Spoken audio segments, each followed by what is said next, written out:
live, mas tudo que eu disse aqui, vocês podem, de fato e de verdade, me cobrar. Nós estamos lá de braços abertos. Muito obrigado.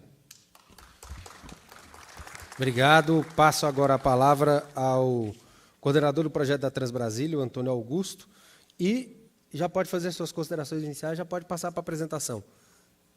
Eu não sei, será que dá para apagar? Dá não, né? Essas luzes aqui, acho que para melhorar a visualização, que vai ficar, para quem está lá atrás, está ruim, né? Está ruim. Isso. Pode, à vontade. Se quiser falar da tribuna, acho que até... E aí pede para apagar essa iluminação aqui, para fazer a apresentação. E no final da apresentação dele, a gente vai encerrar as inscrições, tá? Para a fala. Quem quiser pode levantar a mão, que aí no final, quem quiser em cima também, se quiser falar, aí a nossa assessoria vai buscar nome com vocês. Nós temos até agora 8 inscritos, cada um com 3 minutos para a fala. Então, com a palavra, doutor Antônio Augusto. Boa tarde a todos. Deputado Dalmácio, secretária Everardo, senhora administradora do Guará, senhora diretora do IBRAM, é um prazer estar aqui com os senhores. Já tive com alguns anteriormente, numa reunião lá na Secretaria, onde nós tivemos a oportunidade de fazer uma exposição preliminar. Acho que foi muito esclarecedor naquele momento, tiveram sugestão de ambas as partes. A primeira coisa que eu colocaria é que esse projeto foi coordenado por mim, pelo Lúcio, que está aqui presente. Nós vamos fazer a apresentação aqui dividida em 2 partes. Uma primeira parte relativa aos aspectos urbanísticos, de intervenção em toda aquela região da cidade, e uma segunda parte com toda a concepção e detalhamento do que concerne a parte de infraestruturas que terão que ser implantados, visto que é um projeto de enormes dimensões. Como o secretário já falou, é a principal obra urbana de Brasília depois da sua construção. Não foi feita nenhuma obra com essa importância e com esse impacto em termos de qualidade do espaço urbano. Mais do que isso, né, é uma tendência hoje, ela procura seguir todas as tendências do que nós chamamos de urbanismo moderno. Ela tira partido de uma área que, de certa forma, foi preservada para a cidade ao longo dos anos, que é aquela linha de transmissão que corta a região mais densa de Brasília.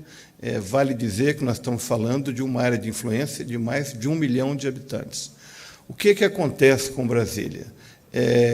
Brasília se urbanizou muito rapidamente e de uma maneira não muito organizada. Então, todas as intervenções que foram feitas na cidade era na linha de oferecer soluções de transporte urbano para as áreas que iam se densificando, e sempre através de corredores de transporte coletivo, com carregamentos, como a gente diz na linguagem técnica, muito pesados.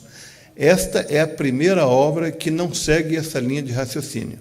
Ela é uma via urbana. A ideia dela não é transportar maior volume de pessoas, porque não é o caso, como os senhores vão ver a seguir, mas sim qualificar essa região da cidade, que é a região de maior população. Então, foi nesse sentido que nós pensamos, e aí tem uma mudança muito grande em relação aos projetos que foram feitos anteriormente. Essa ideia não é uma ideia nova, é uma ideia que vem desde os anos 90, mas sempre foi concebida na mesma linha das outras intervenções que foram feitas no Distrito Federal, corredores de transporte, que geralmente, como o secretário colocou,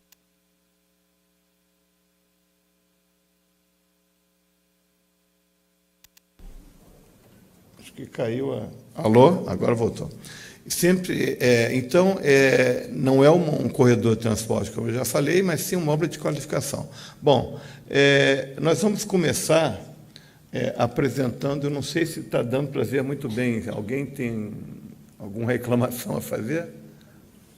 Acho que dá para ver, né?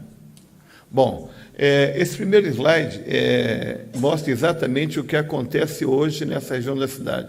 São 3 linhas de transmissão que atravessam Brasília, desde a Épia até o final de Samambaia, linhas de alta tensão, e exatamente por causa disso, nada se construiu abaixo dessas linhas. Isso, de certa forma, preservou esse eixo da cidade.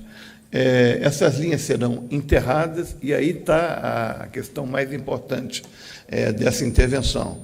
O enterramento dessas linhas é uma obra tão especializada, talvez tenha alguns especialistas em energia aqui, que ela tem um custo muito elevado. Só para que se tenha uma ideia, nós dimensionamos que 1/3 do investimento que será feito será destinado só ao enterramento das linhas.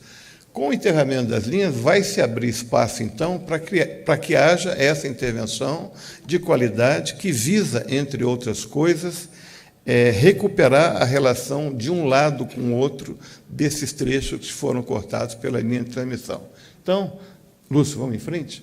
Então, a ideia que se tem é que, no local daquelas linhas de transmissão, surge uma via, então, com essas características, com edificação dos dois lados, com as linhas enterradas, como se pode ver nesse corte, com vias de um lado e do outro, mas, fundamentalmente, com calçadas mais largas e com a implantação de ciclovia ao longo de toda a sua extensão. Como eu já falei, é a obra de infraestrutura urbana mais importante da história de Brasília, depois da construção, exatamente pelo volume de recursos que está sendo empregado e pelas características físicas que ela tem. Do ponto de vista dos conceitos, nós partimos de algumas ideias preliminares, sobretudo da ideia de associar um conceito de via urbana, e eu repito novamente, não de corredor de transporte, a um conceito de parque linear. Por que isso?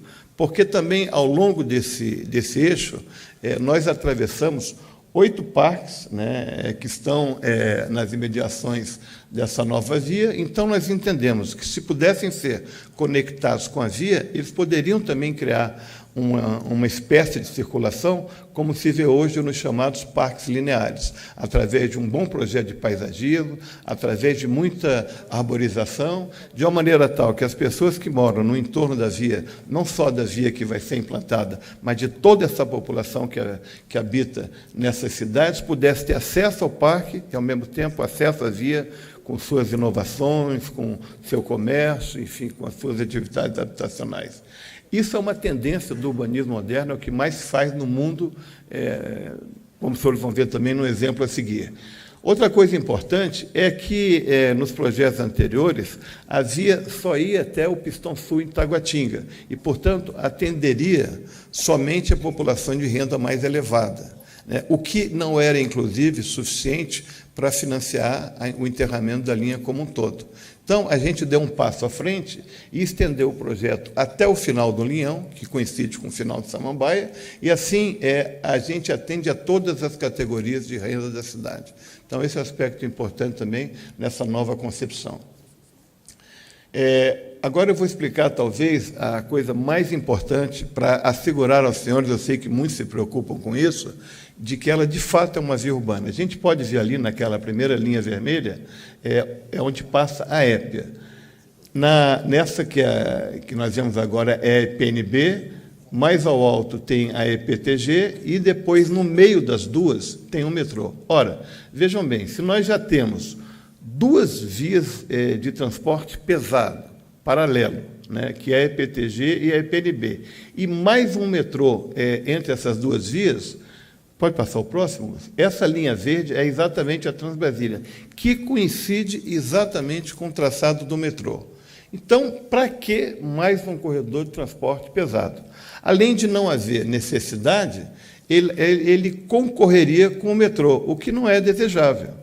Então, daí também a ideia de conceber uma via de mais qualidade e de menos carregamento do ponto de vista de veículos. Então, esse talvez seja o principal aspecto e a grande mudança do ponto de vista dos projetos originais. Esse outro slide mostra também o que nós falamos há pouco, que são os parques existentes ao longo desse eixo. Como os senhores podem ver, eles praticamente coincidem também com o traçado da via.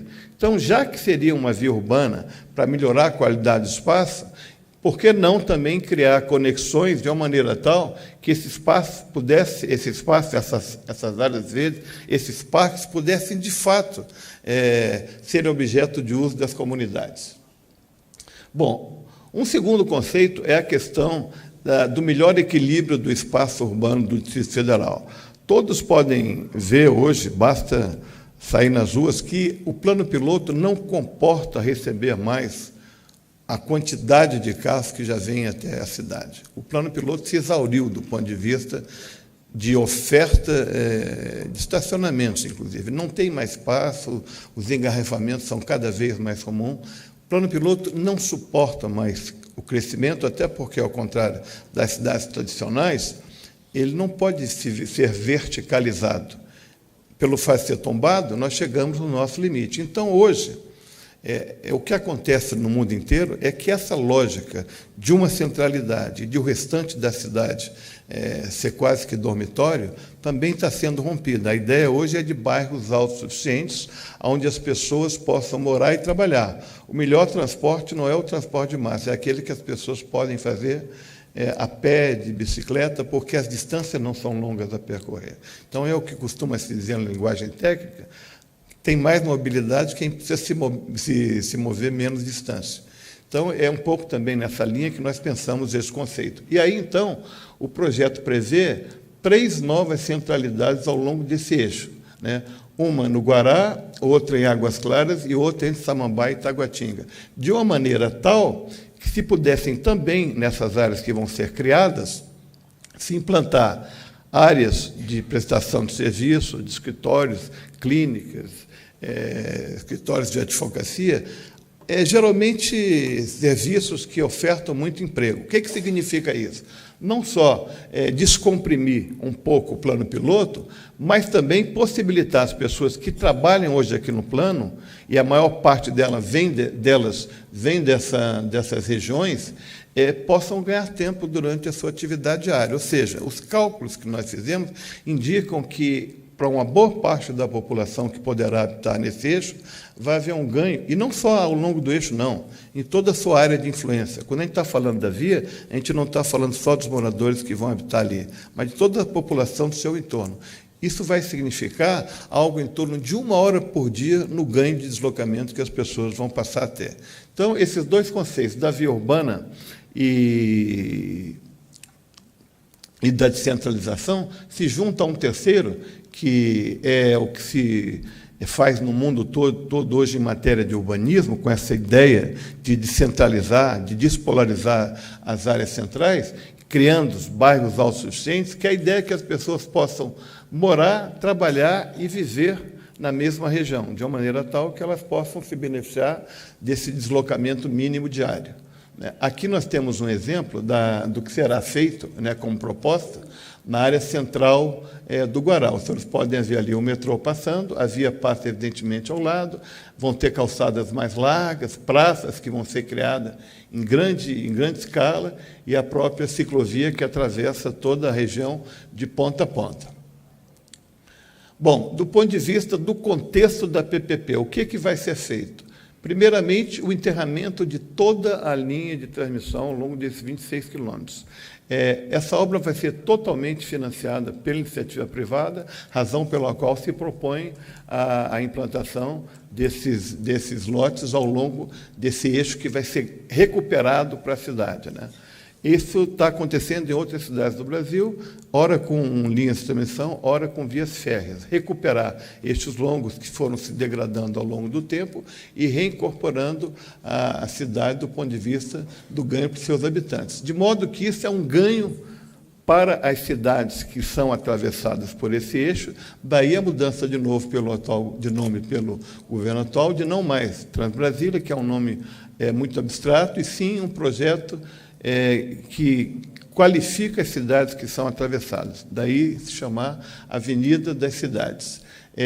Como eu já disse, é um projeto financiado 100% pela iniciativa privada, de modo que isso propicia uma economia ao poder público muito grande, na medida em que vai se fazer uma obra extremamente necessária para Brasília, que o Estado não teria recurso de desenvolver, e vai gerar, ao longo dos anos, uma quantidade enorme de empregos, como a gente vai ver mais adiante, e também um ganho enorme em termos de arrecadações e tributos. E todas as propostas foram realizadas absolutamente de acordo com todos os órgãos do Distrito Federal, com todas as diretrizes emanadas pela Secretaria de Desenvolvimento Urbano. Foram realizadas, ao longo desse tempo, mais de 100 reuniões eu estou dando um número, ordem de grandeza, foi bem mais do que isso, com todos os órgãos, com todas as concessionárias, SEB, CAESB, enfim, todos que têm alguma interferência ao longo desse processo, principalmente com o IBRAM, que é a nossa diretora, que foi realmente a discussão mais prolongada até chegar no consenso que não tivesse um impacto negativo sobre a questão ambiental. Vamos de frente, Lúcio. Do ponto de vista urbanístico, a gente falou muito em tendências internacionais, essa ideia não saiu da nossa cabeça. Isso aí vem sendo feito em muitos lugares, como eu falei, do mundo todo, e o exemplo mais significativo é um exemplo em Nova York, onde tinha uma linha elevada ferroviária, que ao longo do tempo foi abandonada, e a população transformou, através de seus projetos, num grande corredor, num grande passeio público. E o que antes era, pode passar o próximo, e o que antes era um espaço totalmente abandonado e degradado, se transformou hoje no espaço mais valorizado de Nova York, no metro quadrado mais valorizado, para ali estão se transferindo escritórios, habitações, e a ideia é exatamente essa, que as pessoas possam ter acesso ao seu trabalho, ao seu lazer, à sua habitação, através de caminhos mais simpáticos. Mesma coisa na França, com uma linha elevada que vinha do leste da França até a Gare de Lyon, que fica no centro de Paris. Também era uma linha elevada, extremamente degradada, e hoje é um passeio público, e nos seus arcos foram implantados bares, restaurantes, houve um ganho significativo para a cidade. Essas duas ideias foram as ideias que despertaram a nossa abordagem em relação a esse eixo, em função exatamente dessas características similares de espaço preservado para a cidade. Bom, uma síntese agora, então, de tudo isso que nós falamos. Trata-se de uma via urbana e não de um corredor de transporte, trata-se de uma via verde, na medida em que se conecta com os parques ao longo do eixo, cria essas 3 novas centralidades e favorece muito aos usuários e aos habitantes da região, valoriza as cidades na medida em que não é simplesmente um corredor com imposição de serviço de transporte pesado, mas uma área com calçadas mais largas, com ciclovias, muita arborização, como a gente vai ver, são mais de 700 mil árvores que vão ser plantadas ao longo de toda essa intervenção, integração total com o sistema de metrô. Então, para aqueles que acham que a via também não vai beneficiar aqueles que trabalham em outras regiões, é o contrário, é uma via que vai permitir o deslocamento de maneira mais simples, mas também permite o deslocamento de longa distância, na medida em que toda a sua extensão há conexão com estações do metrô imediata. Valoriza o deslocamento por meio de transportes mais simples, não motorizados, como já falamos, integra com os parques, como também nós já falamos, e integra com a estrutura urbana já existente nas cidades. Essa questão da recuperação do tecido urbano, que é o exemplo mais interessante dos senhores poderem entender, é a EPTG. A EPTG é uma via de transporte muito pesado, com faixas, se eu não me engano, são 5 faixas, né, dos 2 lados, e ela segrega a cidade de uma maneira tal que o habitante de Vicente Pires, para ir a Água Clara, ele tem que ir até Taguatinga, porque não há essa relação entre os 2 lados da cidade. Da mesma forma, isso acontece aqui, ao longo desse Leão, entre Águas Claras e Aniqueiras, entre o Guará 1 e o Guará 2, que são cidades praticamente separadas, Samambaia, então, nem se fala. Então, a ideia é que essa via possibilite também a unificação da cidade de uma maneira positiva. Bom, aí vai uma primeira intervenção. Nós vamos começar a mostrar agora o que se imagina que possa ser feito em cada trecho, e a primeira intervenção é exatamente a que eu sei que mais interessa a grande quantidade de pessoas que está aqui, que é a passagem pelo Parque Sul. O que acontecia anteriormente, quando se falava na chamada Interbairros? todo o tráfego viário passava por aqui, por esse eixo. Era um corredor de transporte com linhas de ônibus, né? E passava exatamente no meio dessa via. O que se propôs nessa nova concepção? Primeiro, que ela vai se transformar num binário. Uma parte da via vai atender ao fluxo no sentido leste-oeste e a outra, quando volta, no sentido oeste-leste, como acontece em todas as cidades. Na realidade, as cidades são divididas em quadras, e você tem tráfego de um lado, tráfego de outro. Então, não há nenhuma novidade aqui também. A novidade é não concentrar tudo num só eixo. Então, pode passar, Lúcio? Com essa nova intervenção, o que vai acontecer?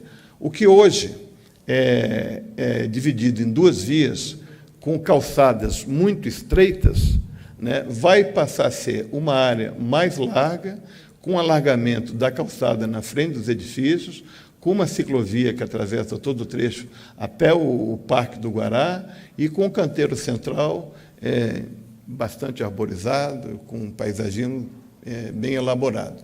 E a mesma coisa acontece no outro sentido, quando se volta entre o Parque Sul e o Carrefour.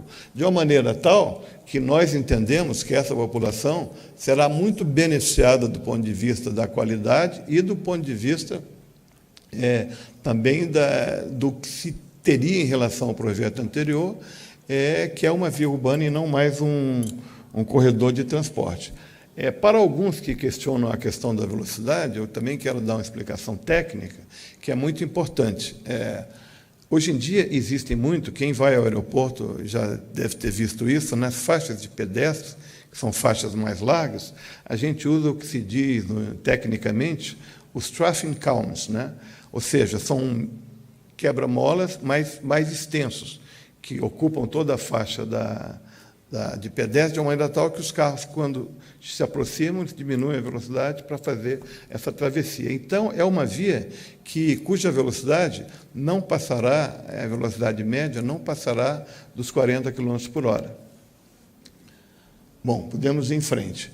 Na sequência, e esse é outro ganho muito grande para essa comunidade, não só para a comunidade do Parque Sul, mas, sobretudo, para a comunidade do Guará, hoje nós temos ali o Parque do Guará, que está bastante degradado. É uma área que tem esgoto a céu aberto, que, enfim, tem descarregamento de lixo, de entulhos, e, inclusive, né, o pessoal até brinca comigo, porque eu sempre cito isso, mas é fato, em alguns momentos até cadáveres já foram encontrados nessa área.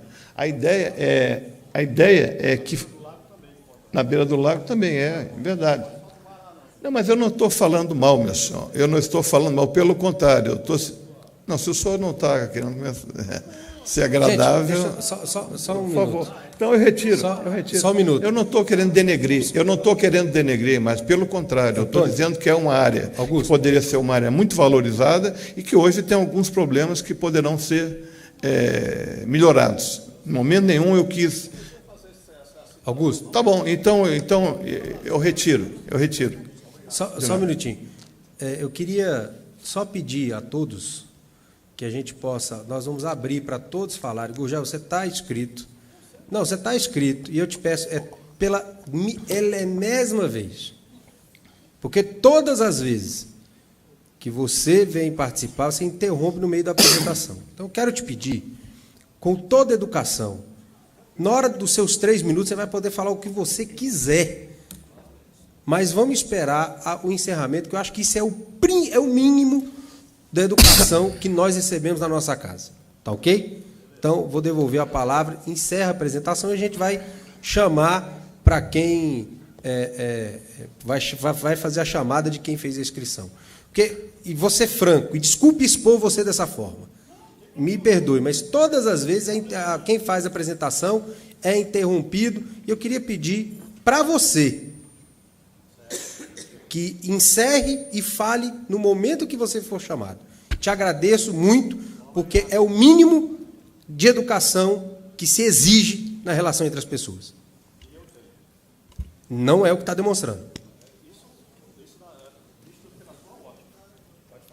Tom, agora com a sua palavra. Bom, então, a exemplo dos outros parques que também são cortados pela via, a ideia é que se dê o máximo de qualificação possível em benefício da comunidade ali residente. Vale ressaltar que isso aí poderia não fazer parte do projeto, visto que o projeto é de uma via. Foi uma intenção, no sentido de sempre qualificar mais o espaço. Isso será feito não só no Parque do Guará, quanto em outros parques subsequentes, de uma maneira tal que possa valorizar a cidade.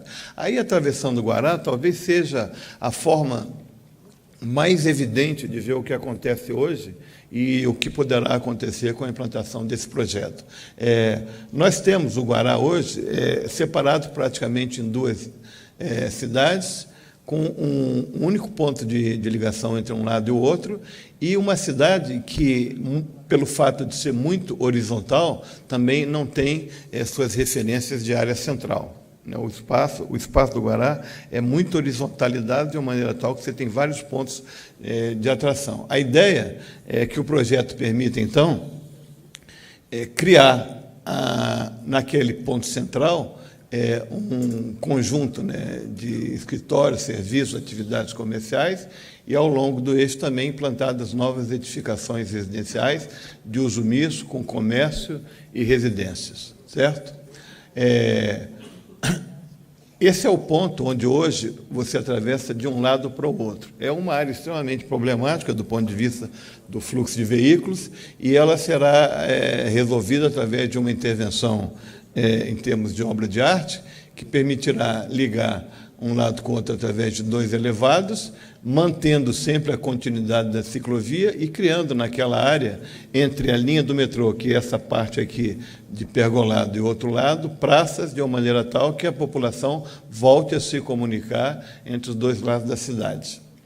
Na sequência, aí na parte de cima a gente vê o espaço ocupado pelo Guará, e nós chegamos ali onde a linha do metrô, que está mais acima, atravessa a linha férrea que vem de Lusiânia até a antiga rodo ferroviária, para onde também já está sendo planejado um transporte ferroviário metropolitano. Nesse ponto, a ideia é que haja um grande conjunto de integração, também com a geração de novos negócios, um shopping, de uma maneira tal que também possa receber aí serviços não só para a população residente, mas como, eventualmente, populações que podem estar nas suas imediações.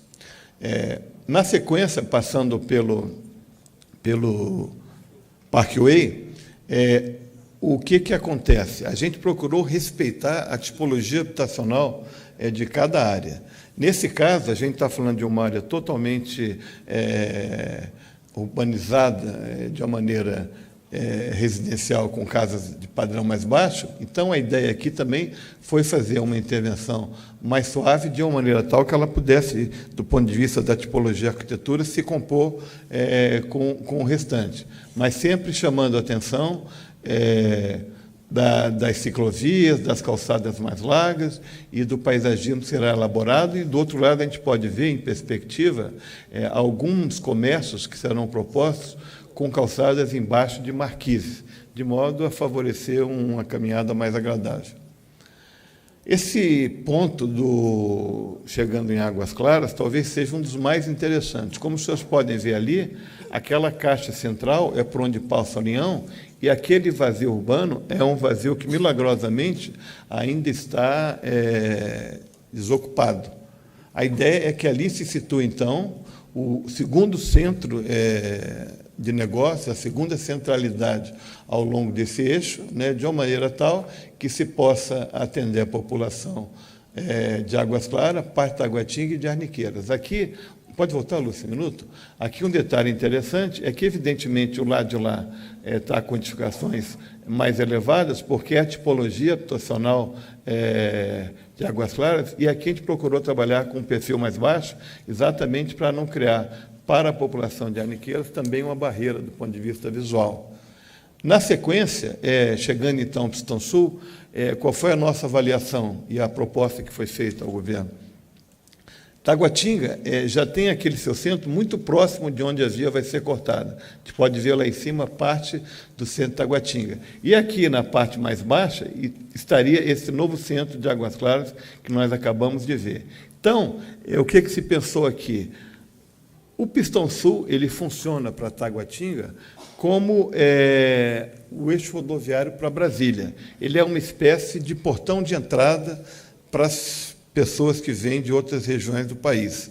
Então, nesse caso, o que se propõe é a criação de 2 torres que pudessem funcionar como um portal em relação à chegada em Taguatinga.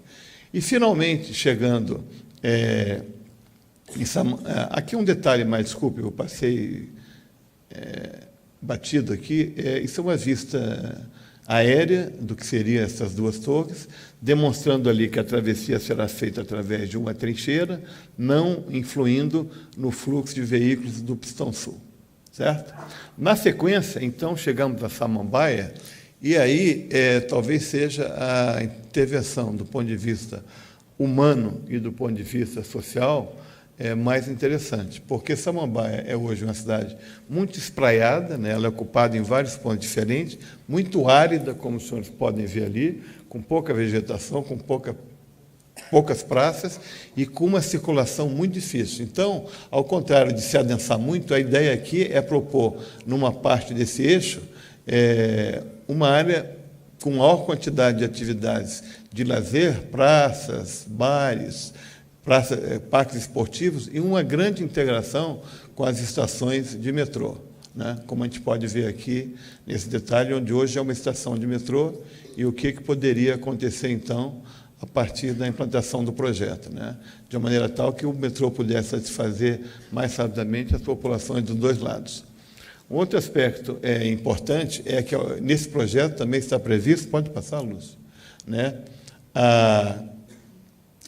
Esse ainda é um corte da centralidade de Samambaia, que fica exatamente anterior ali onde hoje é a subestação de Furnas. Então, aqui seria a última centralidade, que teria um perímetro de abrangência voltado para essa população do Taguatinga Sul e de Samambaia. Bom, aqui a gente vê a questão da integração com os parques. Esses são os parques existentes ao longo do eixo, e a ideia é que, através de vias conectoras, a gente possa, então, fazer com que essas vias tratem desses parques como se fossem verdadeiras continuidades do contexto da via urbana da Avenida das Cidades. Esses são só alguns exemplos, algumas simulações, e isso foi muito discutido com o IBRAM, não é que vai ser feito exatamente desse jeito, são simulações, mas o importante aqui é mostrar que, basicamente, o que vai se fazer é a implantação de alguns equipamentos públicos que seriam aprovados ou não pelo IBRAM e, basicamente, ciclovias, iluminação, enfim, calçadas, de uma maneira tal que as pessoas pudessem caminhar e usar eles de qualquer ponto que elas tivessem ao longo desse cenário. No caso da legislação, é exigido uma doação de parte dos lotes que vão ser criados para habitações de baixa renda. Nesse caso, estão previstas, ao longo do eixo, 31 mil habitações de baixa renda no perímetro de Samambaia, não é isso, Lúcio? E mais 19 mil que foram criadas em outros trechos da via, de uma maneira tal que existem áreas aí destinadas a programas como Minha Casa Minha Vida, que vão poder receber 50 mil novos habitantes. Então, esse aspecto social também nos parece muito importante ao longo do projeto, de uma maneira tal que também, sobretudo em Samambaia, a gente tem ali os conjuntos habitacionais integrados com a mesma qualidade de espaço e com as mesmas ofertas de serviços que as demais áreas. Essa é a parte urbanística e a parte que a gente procura sempre dar ênfase de qualificação dos espaços da cidade que são atravessados. Agora, tudo isso aí... Antônio, vou dar mais 5 minutos para a conclusão, pode ser? Perfeito. 5 minutos para a gente... Porque para abrir para os outros também poderem falar, tá ok. Pode falar. Agora vai. Eu vou passar ao Dr. Lúcio, que foi quem coordenou toda a parte de infraestrutura. Nós estamos falando de um volume enorme de benefícios, de investimentos que vão ser feitos nessas áreas. Boa tarde, meu nome é Lúcio, eu sou engenheiro e nós trabalhamos aí na parte de infraestrutura.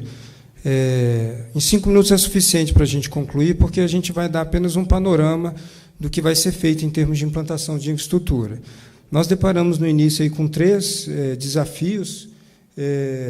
O primeiro foi de estabelecer um padrão de qualidade que é o mesmo em termos de infraestrutura, desde o início da via, ali na conexão com o plano piloto, a passagem pela EP até o final da Samambaia. Toda a infraestrutura da via, da Avenida das Cidades, vai ter o mesmo padrão de qualidade.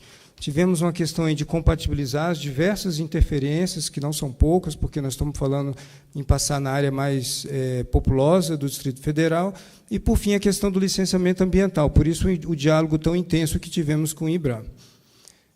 Sobre o enterramento das linhas de transmissão, são aí as linhas, está mostrando as figuras, pode passar aí, nós vamos mostrar, na sequência, aí tem um slide, que já passamos, pode passar também, e aí tem um quadro resumo, nós não vamos entrar em detalhes, mas só para que os senhores e as senhoras tenham uma ideia do volume de quantidade de cabos que vão passar a serem subterrâneos. Aqueles cabos que são todos aéreos, eles passam a passar para um sistema subterrâneo, que são de cabos isolados. Pode passar os quadros aí. Tem um corte do cabo aí mais na frente. E aí é um tracejado que mostra, o trecho tracejado mostra onde as linhas que atualmente são aéreas vão passar a ser subterrâneas. Pode passar também. E aí tem um corte que mostra aquele sistema de linhas aéreas que tem as torres que sustentam os cabos aéreos, eles passam a passar essa configuração de trincheira, né? Então, eles ficam subterrâneos, por cima desses cabos pode ter calçada, pode ter ciclovia, pode ter pavimento, pode ter, um trecho pode ser urbanizado normalmente. Então, ele passa por um sistema compacto. Esse corte é só para mostrar que o cabo ele é um cabo isolado, diferentemente do cabo aéreo, que é um cabo nu, né, um cabo metálico nu, aí não, é um cabo metálico, só que ele vem com várias camadas de blindagem, de isolamento, etc., porque ele é um cabo subterrâneo, é um sistema diferente, né, para dar mais segurança, cortar energia eletromagnética, etc. Sobre os sistemas de drenagem, aqui nós evitamos a questão de fazer os bastiões de drenagem, as grandes galerias, etc. Então, nós estamos falando aí de sistemas de drenagem, por ter muita área verde, são sistemas locais de drenagem, compatibilizando o paisagismo com a drenagem, usando o próprio paisagismo, a própria área verde, como elemento para poder conter a água da chuva na forma de pequenas bacias locais, pequenas detenções, incorporado ao paisagismo local. Pode passar também. Bem, sobre o sistema de abastecimento de água, nós tivemos um desafio, aí, tivemos um diálogo bastante extenso com a CAESB, em função do sistema de abastecimento da CAESB, por o sistema ele não estar conectado em toda a sua totalidade. Então, nós temos ali os 3 principais sistemas, Santa Maria Torto, Rio Descoberto e Corumbá. Os 2 primeiros, Santa Maria Torto e Rio Descoberto, eles estão interligados. E, com isso, é possível atender uma boa parte da população trabalhando um manejo entre esses 2 sistemas produtores. Entretanto, o sistema Corumbá, que está em obra, ele ainda não está conectado com os 2 anteriores.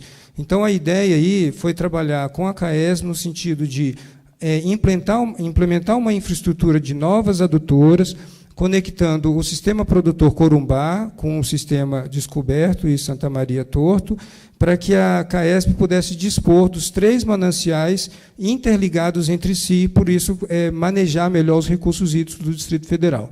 Em síntese, os slides que estão aí na frente, é isso que eles mostram, um conjunto de adutoras, para fazer todo um reforço do sistema de abastecimento de água do Distrito Federal. Todos essas adutoras estão dentro do escopo da parceria. Na parte do sistema de esgoto sanitário, a mesma coisa, uma série de reforços de coletores troncos, interceptores, etc. A maior parte do esgoto vai ser tratado na ET Melchior, aquela ET que tem lá no final da Samambaia. Também pode passar. Bem, na parte de energia elétrica, aí nós estamos... Estou encerrando. Perfeito. 1 minuto eu estou encerrando. Nós estamos falando da distribuição de energia, a mesma coisa aconteceu com a SEB. Os pontinhos vermelhos aí mostram as novas estações de distribuição de energia elétrica que vão ser implantadas.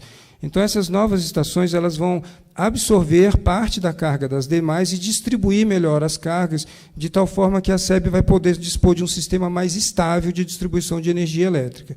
Isso vai proporcionar a implantação de mais 4 novas estações, com diferentes cargas, e vai ser entregue à SEB também.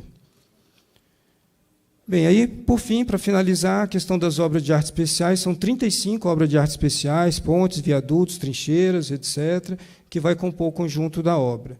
Aí nós fizemos um resumo dos números, só para os senhores terem uma ideia, são 372 mil habitantes que serão atendidos, vai gerar 20 mil novos empregos, aí, 80 mil na fase de operação do empreendimento, nós estamos falando de 9,5 milhões de metros quadrados de área.